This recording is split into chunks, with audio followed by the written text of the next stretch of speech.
BLG, where they win that 4 versus 5 at Baron. Now they're completely separating out fights to butcher G2 where they stand. And G2, they are opting back in towards the blue side, sticking to the same band. So I'm curious if we get a very similar, hey, we're just going to run it back and try and be better coordinated on some of these dives. I would say number one adjustment, because they're still, banning the Callista and Renata, but yeah, they add the Skarner here. I think a bigger thing was blind picking their Jax. Like versus T1, this team is so good at counter picking because both Keria and Zeus really benefit from it. And so you don't really want to blind pick any of your early matchups and just kind of go the normal route, which is you just go jungle and then, I mean, I guess if there's a priority on one of the Caps champions, but you could just go your bottom lane and not really reveal too much there. I am always a little nervous though when I see Owner on Vi, because he has been exceptional on this pick. I was even talking to Chronicler yesterday and he was saying how happy and thrilled he is to see Owner really stepping up on the world stage, and I think a lot of that has been his counter ganks on the Vi, being able to turn around quick plays, and we saw in the last game how good T1 were with that. So we'll have to see if G2 are able to contend with it as they go back towards the Orianna and now going for the blind Gnar in the top lane instead. I do think Gnar is a better blind. Like Gnar has been so versatile, and we've seen so many, very strong Gnars so far at the tournament. We'll see if that's enough of an adjustment. It does open up the Rumble if we want to see that from Zeus in the top lane. We went all the way through picks and bans in game 1. Jax as well. It's more of a skill matchup, but Jax will start to take it over as the game goes on. Personally, I do like the Rumble with the Vi, just because you do get that equalizer Vi ult combo, but they're going to go back towards the Jax and try and have more of a threat on towards the side lane, which can always work out incredibly well, especially when you see that Orianna already. I think maybe the adjustment is that Rumble does sometimes struggle against Nocturne because your ultimate, you can't get full value. Sometimes it's really hard to see the perfect placement. So maybe that's what he was thinking, not wanting to play team fights and having to work around that. Whereas Jax is definitely a bit easier, but again, yeah, T1, yeah, something we saw a lot at MSI from Mickey. That Halo Blade's Poppy was causing problems. We also saw it from Broken Blade in the top lane in matchups into the Cassante. Braum once again banned away by G2. They really don't want that unbreakable shield to have so much presence in the bot lane. I am surprised to see the Poppy though, because traditionally it's like, hey, a counter to the Jax, right? But you've already got the Gnar. And you're more than likely again going to see this counter pick for Keria. So I think Poppy only really works in that counter pick role. So I think if you end up taking Poppy, you could have gone back towards Nico or something and had this really devastating bot lane. I agree with you, but I think with the prevalence of lane swaps, there's always the possibility the Poppy just gets to be out on the map and you've lane swapped away from it, right? So I do get you. I think but it's Poppy only is for a short while. True. Right? So. I think Poppy is more specific for counter matchups, but you already have 3 dashes on your team. You try and want to stop the Poppy from having too much impact. There's the Xayah band away. G2 once again looking for that dive onto Gumayushi strategy. Exactly. They're very clear about this. They're trying to ban out anything defensive for the bottom lane. G2 really want to go very aggressive down there and kind of fight T1 on their own terms, honestly. So let's see what T1 do this time around. Very similar, just going to lock up the Jhin first. I wonder if it is then just going to be the Draven Leona take. I know we went Nautilus last game, but personally I think the Leona was kind of a little bit more helpful in being able to set up for this non-committal engage and some of the follow-up that could work with the Orianna Nocturne, even just denying that access thanks to that Solar Flare on the follow-up for that combo. Counterpoint, Mickey really did fund the Nautilus death toll. That was like 8 or 9? I have Nautilus as my pick as well, so I don't mind the Nautilus. Sorry, lads, Mickey juiced the Nautilus death fund for sure. He was in there. Instead, it is Kai'Sa over that Draven. Hansama on Draven 2-6 internationally, even though he has about 62% history on it all time. So here, going for something that has long-range poke that can be okay in the lane as well, can get the push without a Cathy and Rain, and now Mickey, oh, we're going back to the Nautilus. It gives you a great knockup. The ultimate is very powerful and is non-committal. The problem is the hook is committal, and that's what Mickey was using a lot of the time. And this is just so all-in dive. It is so threatening. Again, even in Champs Select previously, we're like, wow, it's probably going to be very hard for Guma to play the game. And it would have been if it weren't for a really good teammate Peel and set up on those team fights. This time around, T1 do not have the Gragas cast to disrupt G2. And they are still going to be vulnerable to these Orianna Nocturne combinations that now even have a bit better of follow-up with Kai'Sa on the team. But I think as well, you've just got so much pressure on towards Caps in the mid lane with T1 now. It was the Skarner trying to play off the Ahri in the last game. Vi, significantly easier to try and set up for those plays. So I think there's going to need to be a lot more vision around this mid lane to support Caps. And it is going to be a little bit difficult to try and get that with Mickey having roam timers to try and facilitate any sort of player in the mid. So I think T1 have a easy to execute early game into what was traditionally just their side lane split push from the last game. And here we see compositions once again rounded out for G2 and T1. T1 one game away from making it to Paris 5 years ago. We were last in Europe for Worlds. It was G2 that denied them that opportunity. It was for finals.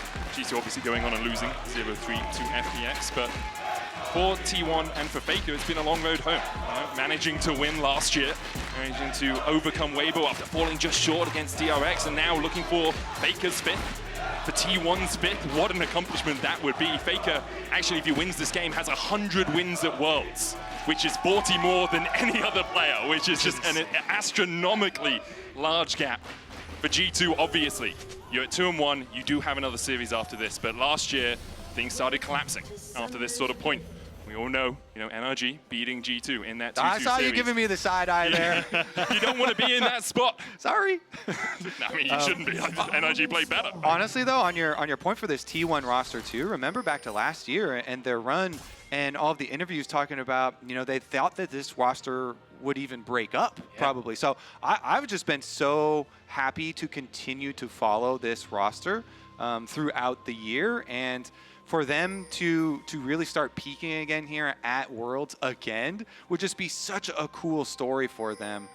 Let's see about the level 1, though. That was not a cool story for Mickey last time. He's getting the heck out of there. Yeah, I do think, though, T1 was kind of on everyone's bingo card as the team that was probably most favored coming into Worlds with the big meta shift, right? Faker being able to go back towards champions. He really enjoys, the Orianna and the Ahri, these control mages in the mid lane, and then Zeus being able to, again, play through carry tops. Owner being that facilitator and setup. You think back to how strong he was in picks like the Rel with these flash over the Ash arrows into that big crash down to win tournaments for T1. So this feels like T1 starting to drift back into what made them so potent and what turned them into multi-champion world championship title holders. No lane swaps here, Kobe. I know you're quite happy about that fact. Zeus trading with Broken Blade, both of them gone grasp in this top lane, so expect a lot of that, hitting each other with your handbags, just trying to get that extra health. Yeah, and of course my favorite part about standard lanes, non-lane swaps, is that junglers actually get more choices. And you have a lot of options. When the bottom lanes like this, from Champ Select, you're just are so willing to make it spicy. And then you also have a top lane matchup like Jax Gnar, where Zeus is trying to harass early on, push the wave, chunk the mini Gnar while he's very vulnerable there. I just feel like there's so much more skill expression for junglers in particular during non-lane swaps. That is just, it's just more exciting skill expression. There's a lot of skill expression in PvE. All right, you can do a lot to get your There is skill expression in lane swaps as well. It's just very different. Hits him with the Vault Breaker. Caps doesn't flash away. Owner doesn't burn his flash either, but Caps now at 100 HP. Does have the TP to get back that wave. Not in a good state for him. And this is what I was talking about from draft. It's significantly easier for Owner to, again, just go for this transitional gank, pick off Caps, and completely turn the lane in favor of Faker. And now it becomes incredibly difficult for G2 to try and set up, because Yike wants to just free farm until 6. If you end up putting pressure on towards mid lane as this Nocturne and Owner shows up, that could be an absolute disaster, but he's trying to do so nice and early. Caps flashes away from the charm. Does spring it out from Yike for a little bit of extra movement speed on the chase. Faker here might have to flash because Yike is looking for that fear. Gets the red buff slow, but he doesn't know where Owner is, so has to back away. Exactly. You can't over chase in those situations, running past those mid lane brush, and so it is in the end gonna be the advantage there with the flash. So we'll see about repeat ganks, because the #1 most obvious thing in the entire game is Vi plus Ahri. Level 6, guess what? You're dead. And now Caps does not have his flash. We'll see about the timer for it to come back up, but that is a huge, huge alarm that goes off and kind of changes your mid lane vision priority. You constantly have to keep track of it. And even look at this path from Owner, who sweeps around through the tri-brush to come steal away your second Raptor spawn. Whenever mid lane matchup is a big point. The mid lane steal away of Raptors for junglers is always a very, very high objective because that allows you to continue to camp around mid lane without dropping resources. Owner looking for that gank once again. Caps command dissonance himself and has enough movement speed to get back to the safety of the tower. Yeah, Faker was pushing at the wave. He wants to try and reset, but I was a little nervous when I saw Owner taking those Raptors because immediately you can just go in towards that mid lane, and if Caps is trying to play aggressive to deny Faker's reset, that could be where he punished, but didn't end up going that too far forward, and now it's Owner moving back up towards his top side for his own camps respawning to make sure that he's going to keep this little bit of a, well, camp lead thanks to that Raptor steal. Yeah, and of course Yike on the opposite side, you know, doing some similar stuff there. They got the ward onto the second spawn of T1 Raptors, so it will see Owner's positioning. I think Owner, Zenith Blade's going to go on to Mickey here, tries to dredge line away. The chase continues as Hansama tries to put some damage back onto Gumayushi. Mickey down to 200 HP, Hansama stunned as well. The hook wide there for Mickey. Trying to set up perhaps for Yike to come in for a fight. I think Yike might have even been a little bit too far away to follow up on that, so it may have been a blessing in disguise that one went a little bit wide. So Gumayushi will get the lane pushed in. Hans, I think, right call to stop the reset and actually pick up this wave because Owner is going to be on that top half of the map. But yeah, I think this is still a nice little win for the T1 bot lane in the 2v2. Yeah, much better than game one for them. We did see Owner topping the stats for most of the junglers here at Worlds so far. I think coming into this series, Owner would have been my standout player for T1. Zeus, after game one, kind of puts his name in the hat as well. But Owner, I think, has just been so consistent for T1 here at Worlds. Especially on the Vibe pick. Like, you think back to their game against BLG, where BLG were consistently trying to make plays on sides, but it was Owner showing up. Now you get Yike, who's trying to hover around mid with Mickey, and it's Owner in position alongside Keria. It was kind of this duo that was such a threat in the early stages to deny a lot of these early leads or accelerating some of the early gold leads that teams have picked up against them. So it's great to see Owner firing on all cylinders, but it's terrifying if you're a G2 fan. Interesting sequence of movements here. T1 sending Zeus down towards the bot lane where Caps has gone to try and push out that wave. G2 brought Hans and Mickey into mid to try and get the shove there as well. The problem for G2 is if they do look for an engage, Zeus still has the TP where Caps does not. So this could very quickly turn into a 5v4. Broken Blade very low on rage as well, starting to build it up as he jumps onto Owner. He's only a third of the way there so far. Owner going lower though, Dustbringer coming out, double flash as Mickey looks for the flash hook. Meanwhile in the bot lane, Caps trading up with Zeus. Keria going back in, Faker with the Spirit Rush, has 2 charges left. G2 need to get away because Faker can look for another Spirit Rush, another Orb of Deception. Won't find too much more. G2 start up the grubs. They're quite hurt though. Half HP on Yike. Broken Blow building up towards that Mega, looking for an arm into the wall if anyone advances through that choke point. I love G2's calls there, playing for damage. You saw Caps down here actually poking out Zeus, and then immediately jumping on the 2 separated in River to just play for some health bars to be able to get yourselves the objectives first. The small chunks in damage allow them the opening. Again, a 3 grub start here for G2. We'll have to see if they can try and keep that pressure up because you can see how hard T1 are fighting to try and deny them, but a nice job from Caps as well on that bottom side, because one of the big things that, as Medic was alluding to, the potential TP, but Caps puts pressure on towards Ace to deny that opportunity to try and come in. And T1 were trying to be sneaky against Broken Blade there, but the ward just spots them out.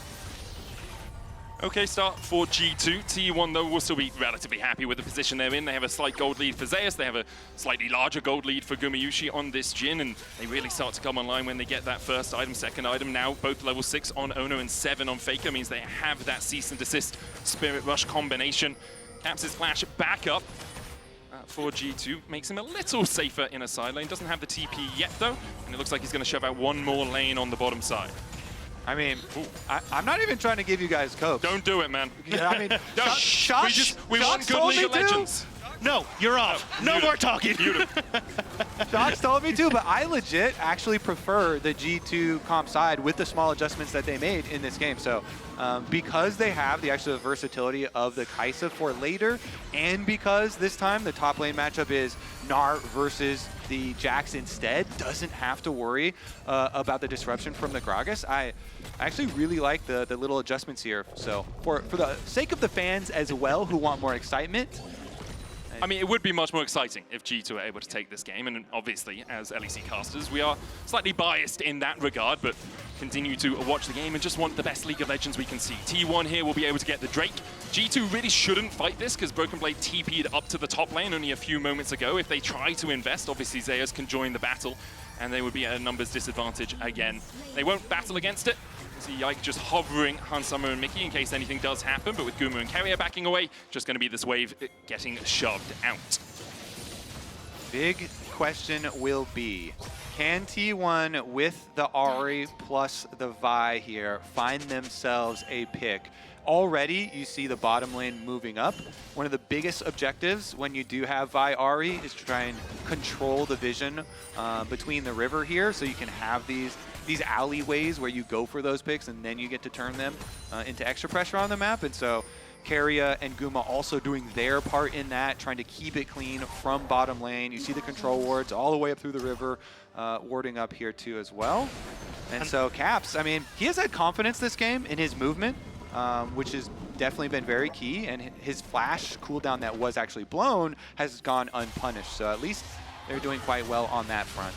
Yeah, I'm curious to see how T1 are going to open up on the map now, because there is a way that they can immediately shift Gumayushi in towards mid and try and make some sort of play on towards Caps with the curtain call, especially when you've only got 50 seconds until those Void Grubs are up. But it looks like they're just going to shift Faker up towards that top side. I wasn't sure if they just went all in on trying to burn that flash, but Mickey...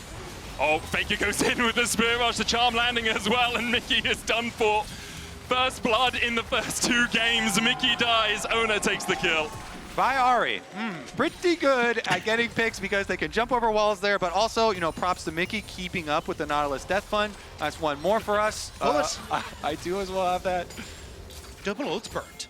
Like, you've now burnt both Faker's ult and Owner's ult right before the Void Grub spawned. So I'm not going to say it was a planned good death, but could actually work out as a decent death here for G2 when they do actually go to try and contest on towards those next round of Void Grubs. It's interesting because Broken Blade doesn't have teleport, but Owner's actually heading towards Broken Blade rather than the Void Grubs. Yeah, he's looking for this play down towards the bottom side. Broken Blade flashes immediately met with a fist in his face. Broken Blade trying to get away from this.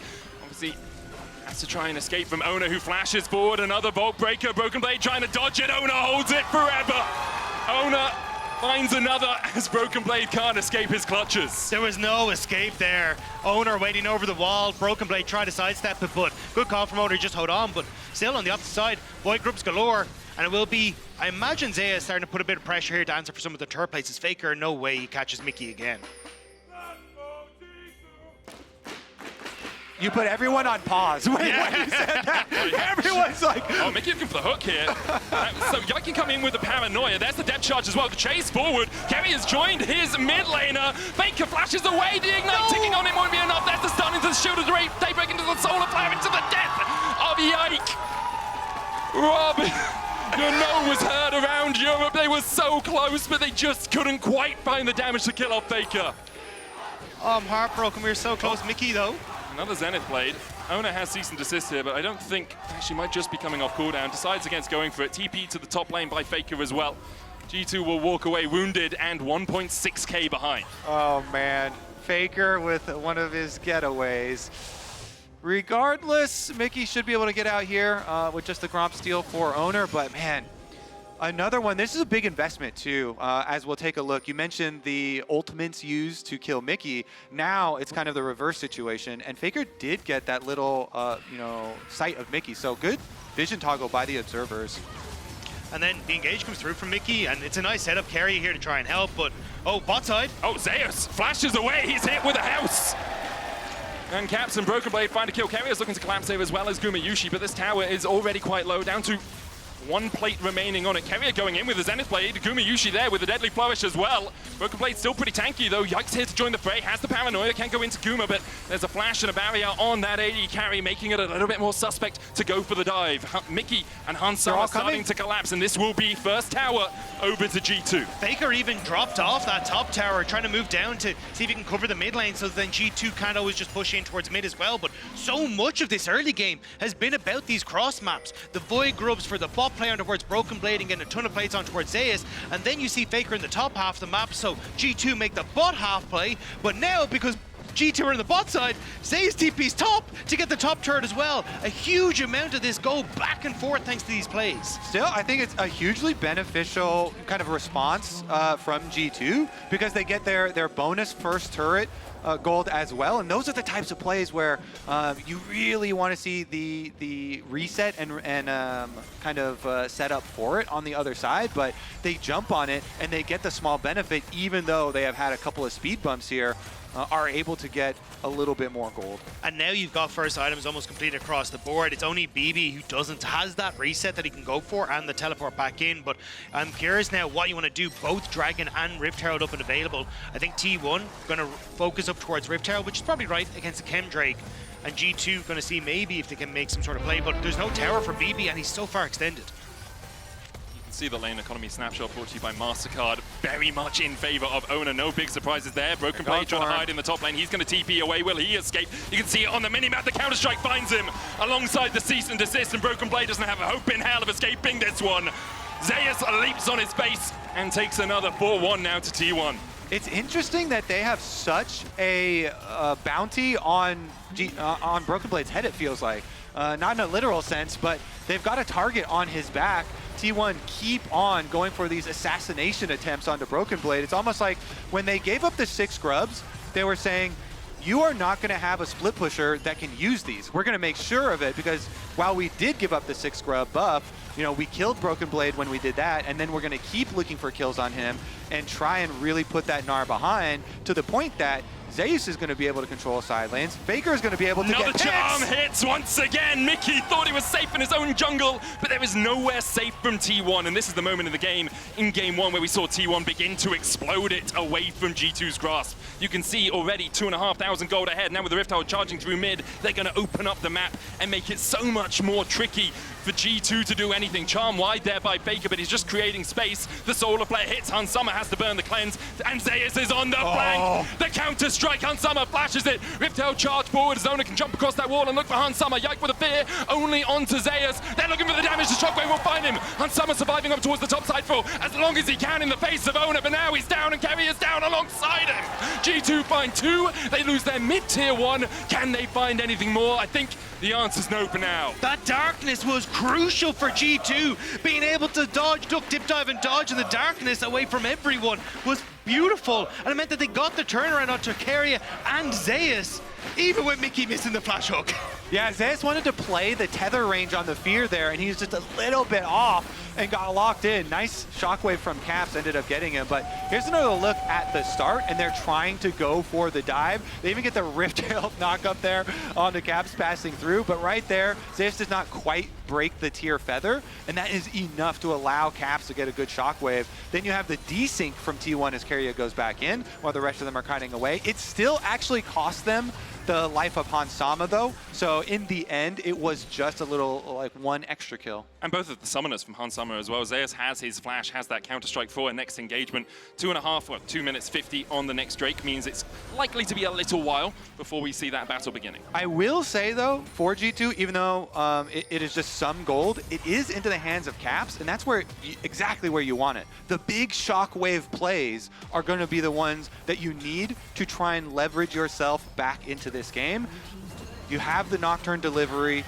We'll see if they're able to make something. It won't be now because, of course, they're splitting and trying to grab tower first. I think it still will be a little tough for G2 though, because Caps has gone for this more defensive build. Hopping in towards the Zhonya's first means he doesn't really have that big firepower. I think it's the correct way to go because there's a lot of threat here with the dive from Owner and Faker and even Kerry being able to follow up, but it does mean that you just lack that oomph in your ultimate for this Orianna.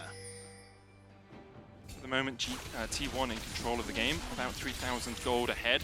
A Drake apiece means there's no soul point soon, but we see Caps pushing in the top lane and the TP behind. Zayas on the collapse, has the flash. Caps goes one way, Zayas goes the other. Now he tracks back, knowing that Caps is there. The paranoia coming out as Mickey and Yike look to collapse. The flash away from the shockwave from Zayas is gorgeous. And once again, Zayas in this series puts G2 in their place. T1 have been doing such a good job of collecting G2 members on these side lanes. Every time they step up, there's a TP behind. They're punishing the overextensions, and that's twice now on that top lane that the solo laners of G2 have been caught. Yeah, that one was a little bit questionable. I know that they also have Gnar pushing on bottom side, but after Caps took the first tower on top side and then pushed the next wave, you kind of thought that was going to be the moment for him to actually back off, but the deep ward allows Zeus the ability to pincer. And the only thing I can think of is a potential Zhonya's completion. He wanted just one more wave to finish that because he's fairly close, it would seem, but still, I think very greedy for him. We'll see. There's always that mental edge of T1 just took our tier 2 in the bot lane. Let's at least get a chunk on their tier 2 in the top lane as well. As you say, Zhonya's almost there for Caps. 1 item as well on Hansama. 2 though on Gumayusi on that Jhin. Is the Mosquito build, but Jins have been doing quite a lot of work with it at this Worlds anyway. T1 trying to gain control of this bot side jungle. Their vision control has been pretty solid so far. Mickey almost caught out, has to blast Cone away. No safety in towers in that bot lane. Only the inhibitor tower still remains there for him. 30 seconds on the Mountain Drake, and T1 have control of the Rift. Okay, Hansama, if they could wait a little bit and buy some time for his flash to get up, it's not a lot of time that they need, but it would be very impactful for the next team fight. And it's only 20 seconds. He did just complete his Rage Blade, so they definitely have some really good looks here. BB's just finished his Mega now and he's gone in. He still gets the Gnar into the wall. The backline, Gumayusi flashes away. The Shockwave, I think, maybe a little bit early there as Broken Blade is forced low. Spirit Rush forward by Faker as T1 begins to collapse. And Mickey's burst on the menu again. Faker with a Spirit Rush across the wall, looking for Yike. No curtain call connects, and G2 are able to walk away. Great target selection from T1. They see that Broken Blade is about to go mini-Gnar, immediately engage onto him, and Gumayusi, the perfect timing on the flash. Caps doesn't get the shockwave onto him, and T1 are able to win out on the fight. Just massive from Team 1. As you say, that flash timing from Gumayusi, absolutely perfect. They're looking for the third Drake. Onan will go back towards it. They were just kind of checking to make sure that G2 hadn't snuck towards the Baron to try and take that away, while T1 were getting themselves to 2 dragons in this game. Timing really has been the biggest advantage for T1. I feel like not only the defensive kind of timing there with the flash, but also they never hesitate on their engages. When you watch this T1 roster, when they're at their best, it is always these very quick, flashy engages that they do not hesitate on, and they punish you immediately. I mean, right there even, they jumped to, as soon as they saw their first target in River, immediately go for it, and pincer from the other side as well. It feels like this T1 are a bit more locked in, and they are not going to leave any openings for you. And this is the T1 that a lot of fans wanted to see coming into Worlds, right? A team that can be proactive in the early stages, play through a strong lane jungle, have that pressure down towards sides, and then start to cross-map really effectively. Their team fights have been outstanding this event, and it's everything else now that is starting to level up against G2 here as well. Dacty, you're also mentioning the Vi for Owner, which has already been good for him pretty good. At Worlds. It continues to be very, very good for Owner at Worlds, and you know that's the exact execution that you want. Faker now as well finishes Storm Surge, 6 stacks on his Dark Seal, so there's plenty of potential damage behind these quick reactions from T1. Now they're going to split into their 4-1 split push first. Zeus down there on the bottom side. G2 have the possibilities of trying to put, you know, pressure on the split push, but because T1 have the extra leverage now, it's just hard for them to even gain control of the mid wave first, and so then you can't really afford to send anything down at Zeus because they will jump on that Baron. This is T1, you know they will go for it. That's what I was going to say. It's not a very quick Baron take from T1, right? So I think it's more, as you can see, like losing side lane turrets for investing on that bottom side. And again, T1 playing off wave states excellently, pushing mid, catching out G2, and now G2 trying to move in mid, but they could get collapsed on from behind. There's a pincer movement brewing here.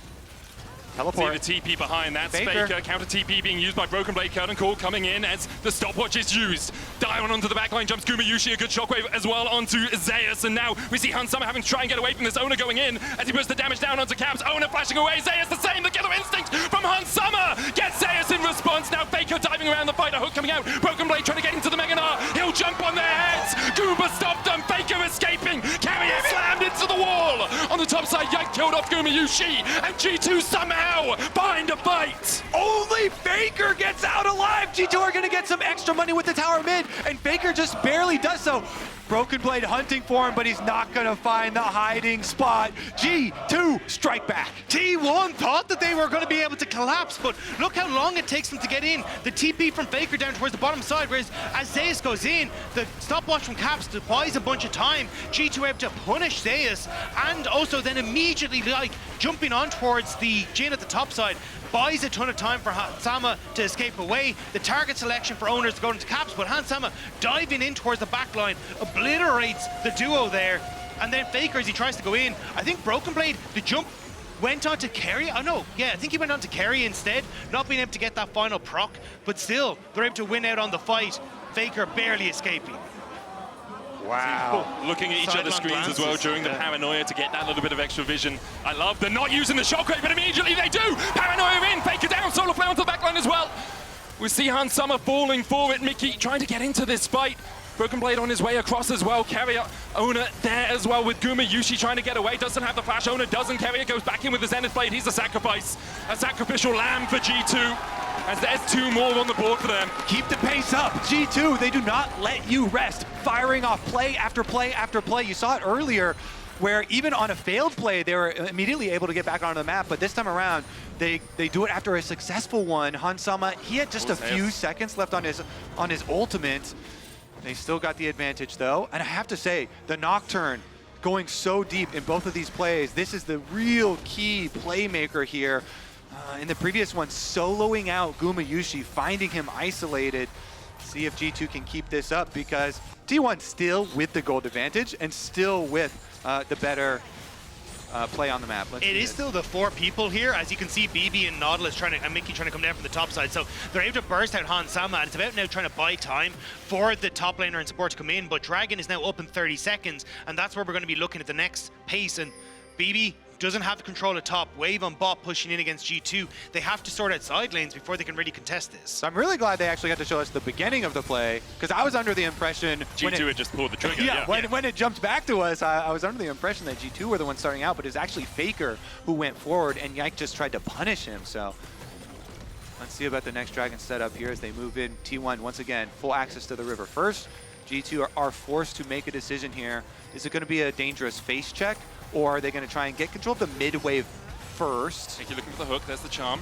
Deadly Flush going in. Owner looking for that back line. The solo play. His 2. Paranoia coming out. Owner can't go in with the engage. Zeus now locked out. Pops a stopwatch to buy himself a little bit of time. He's feared though. The shockwave hits onto Owner as he looks for the engage. Goes in with the cease and desist. The Guardian Angel still sitting on Owner's shoulders. Will bring him back to life. Broken Blade with a good double arm into the wall. Owner trying to get back in with that shield from the Vault Breaker, but he will fall. Baker can't escape Broken Blade. Gumayushi now trying to dance his way away, but the eyes are on Carrier for G2.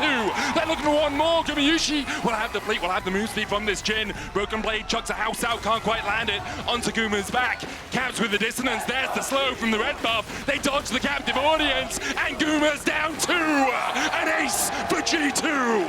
G2 are coming alive. This combo finally working out for them. And Caps in the middle of that use the darkness to hide the Orianna ball in the brush as T1 went to walk forward, and it catches them out completely unaware. Their team fighting is just so much better this time around with the small adjustments that they made from game number 1.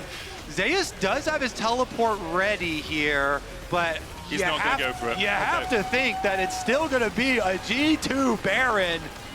You said it in game 1, Kobe. G2 great at fighting from behind, and here we see them coming to life in Berlin, looking to get themselves to 1-on-1 against T1 in this quarterfinals qualification match. But you can see the difference that Zeus is having when he doesn't have the Gragas and that big ultimate. He's trying to play in the front line and get involved, but it just doesn't have that same effect. And as the darkness comes through, they're able to buy space then. Zeus has to go in, goes golden, but watch the Orianna ball. It moves in towards the bush, then sets up for that big shockwave as well. And it's after that, again, just moving back, buying space here as BB using that ultimate, clears out 2 members, and it's G2 constantly rotating this front line to block spells, block abilities, until Broken Blade is just able to take over in the back line. Yeah, T1 could not pressure Caps there. Caps actually just taking over on the Ori. Really good kite back from G2, and then pushing forward on the transformation of the Gnar as well. Now with the Baron buff, they can get so many rewards. Tier 2 tower doesn't stand a chance. That's another 800 gold for the team, immediately picked up. Void Mites from their 6 Void Grubs spawning out. Faker being forced back to the fountain, has the flash, has the TP, but G2 are trying to open up the base. Owner looking for that flank. His GA not back off cooldown yet, about half the way forward. Inhibitor tower and inhibitor for G2 in the top lane. They take a gold lead for the first time in what feels like the series, at least in the last 30 minutes or so. They'll all reset. Broken Blade was adding pressure in the mid lane.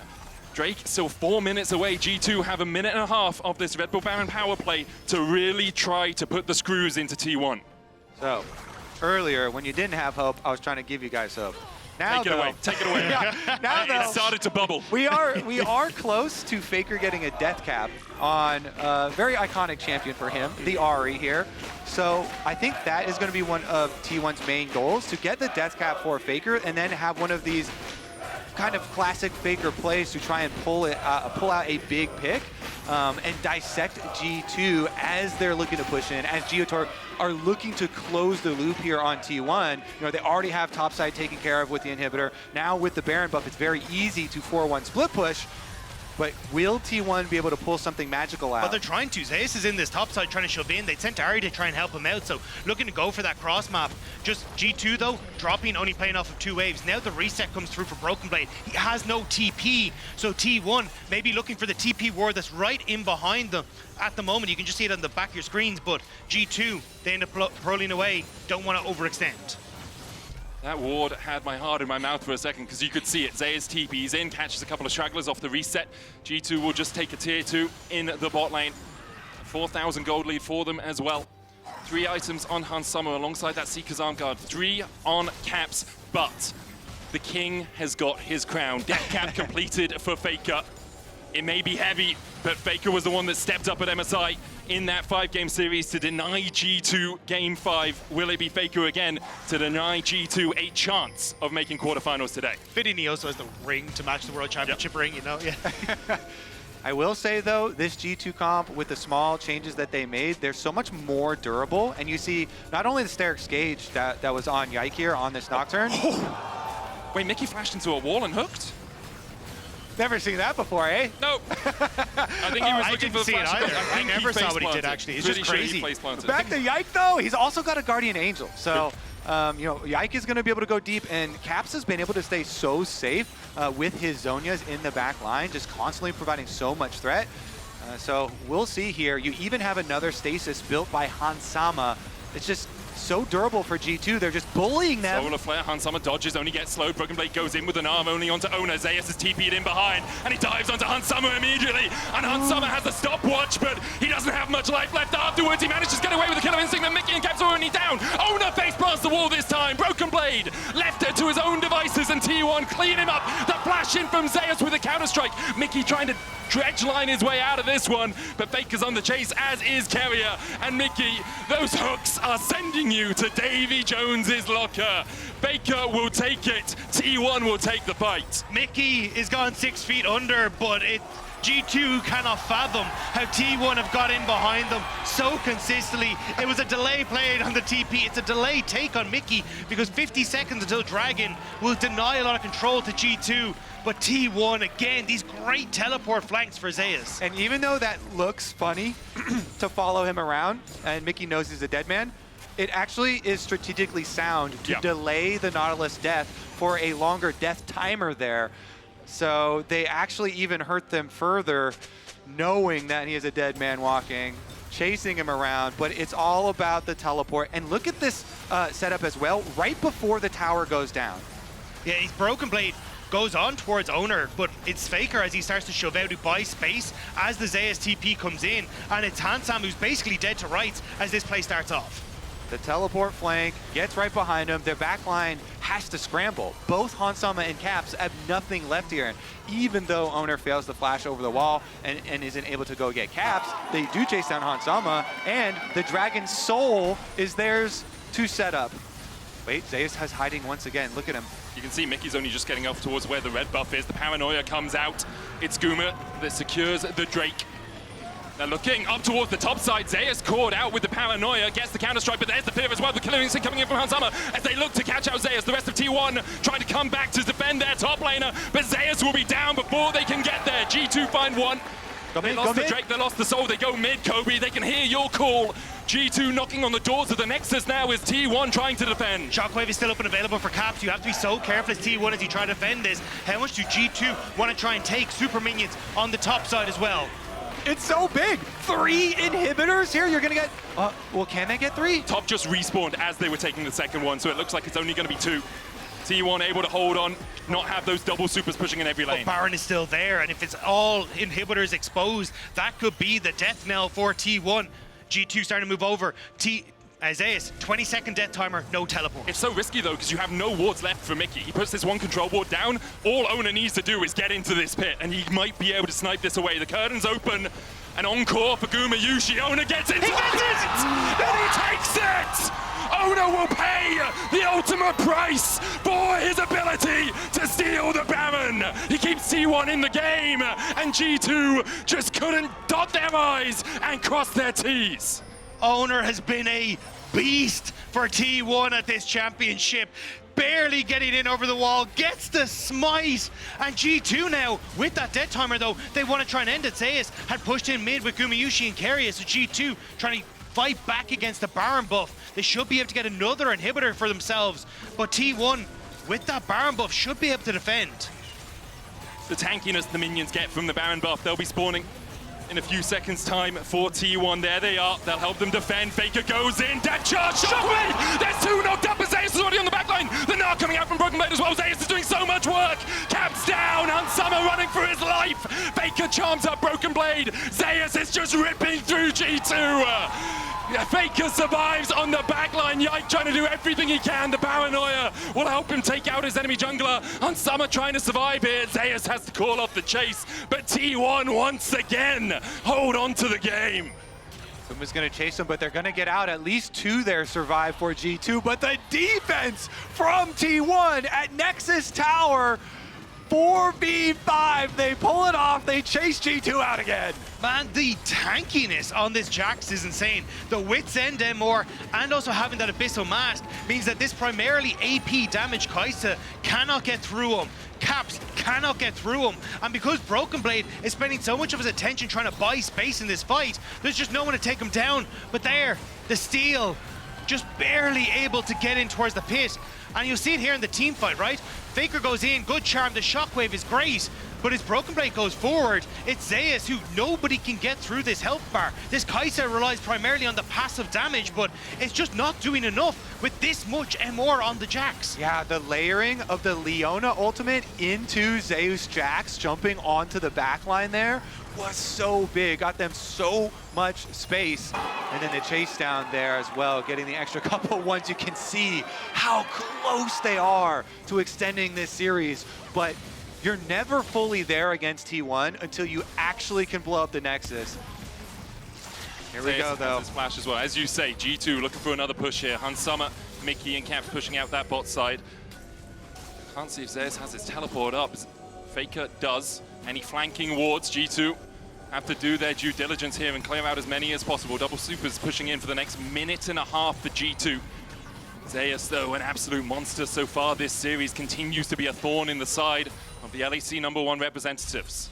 Most painful thing for G2 is that they have to fight into this Mountain Soul. It is so difficult, the extra durability on T1. And T1 constantly, you're seeing that how much burst damage they can apply.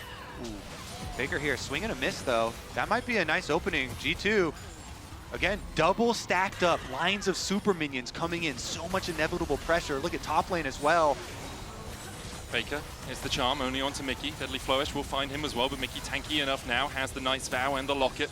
And those Merc Treads. Faker's going to deal with the push in the top side. His Spirit Rush will be back off cooldown, relatively shortish, because he has that Malignance. You can see already a quarter of the cooldown has gone down. Double supers now, pushing in bot. Faker being met by Broken Blade. Mickey on that front line. Caps trying to do what he can here as well. The Nexus towers are under siege from the super minions, but they've been cleared out. Owner charging up the Bolt Breaker, looking for a little bit more. Doesn't go in. Hansama looking for those Void Seekers as well. BB is half health though. Faker did a good job of chucking him out. Zayas now stepping forward. Nobody willing to hit him. G2 push back. Behind is Faker. He's looking for the Spirit Rush. It's up in a second's time. Faker's met by Yike. Mickey on the front line. The Shockwave going out as well. Broken Blade lands the Gnar, but doesn't get a stun onto anyone, and G2 disengage. They're desperate to try and get anything here, but T1, they just cannot be fought back. The health bars are so good. The waves are still crushing in, but Zeus is standing tall, the difference maker for T1 once more. Honestly, it is a slight, like that's a mini win for G2, the teleport, because teleports are very big when Elder Dragon is coming back onto the map, you know, only 30 seconds.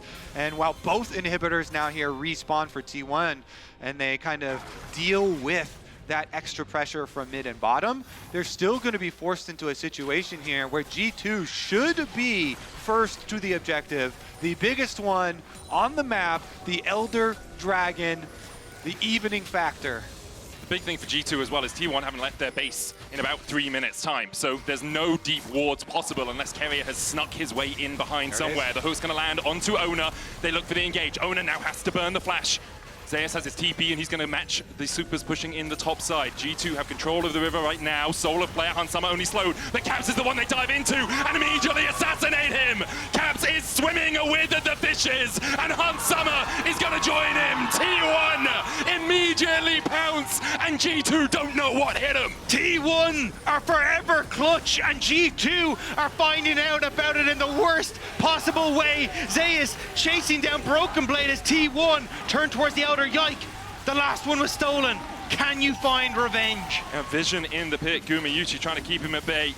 No paranoia for Yike, but does have the flash. Guma will take the blast cone. Yike, can you do it? We saw you steal one versus Hanwha live. He puts the Dustbringer over the wall and immediately backs away. G2 have called, do not fight this fight. We can take the next. But the next will be versus a very scary T1, an Elder and a Baron buff. And so little stands in the way of T1. Inhibitor turrets are the only thing blocking them in Europe against a double buffed up T1 that have been relentless at denying you in this game. That was crazy. The face check there, then Oner flashes away and they use the blast cone to jump onto Caps' head. Even with these defensive items we keep pointing out for G2, the Guardian Angel and Sterix for Yike, the double Zonias for both Caps and Hansama, T1 just keep on assassinating them.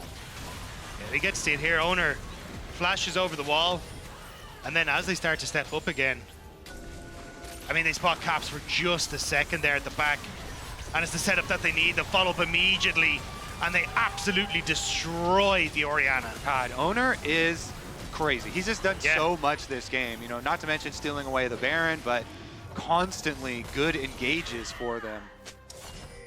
A minute left on the Elder Drake. 2:20 on the Baron. All three inhibitors stand for G2, but I don't think that's going to be the story in the next minute's time. T1 now advanced down mid lane, 5 strong. They have been for the last 2 years, looking to defend their world title. A minute left on this Elder Dragon as well means that 2 more waves that you have to try and hold off. But I don't even know if you get that. Team 1 can just start to look at Nexus turrets off this wave. It's got to be something miraculous. You've got a GA on Gumayushi, you've got Faker with the Spirit Rush, the curtain's open. I don't think G2 is getting a second act. The dive onto the backline by Yike, but immediately he is low. Caps already assassinated on the back, and T1 are just ripping them to shreds. T1 absolutely melting G2 under their Nexus towers.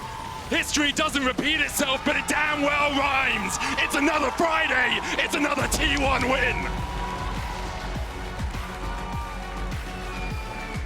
Monumental stuff from T1. The incredible performance from Zeus in game 1, showcasing how good their team fighting is, into some of the most clutch after clutch after clutch plays to bring the 2-0 win against G2. T1 are such a hard team to finish off in any game. That they are. T1 advancing to the quarterfinals. We're going to hand it over to the analyst desk before we get into the second series of the day. This is exactly why we were so